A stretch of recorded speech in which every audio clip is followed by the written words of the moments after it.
Bwana Yesu asifiwe. Bwana Yesu asifiwe sana. Bwana anasema katika Mathayo 7 mlango ule wa kwanza, kwa habari ya kuhukumu wengine.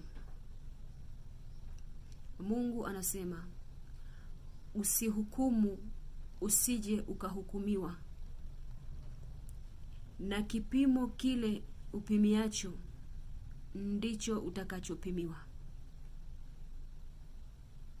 Wewe unayelia, unayeomboleza, mwenye maumivu makali, Bwana anasema na wewe.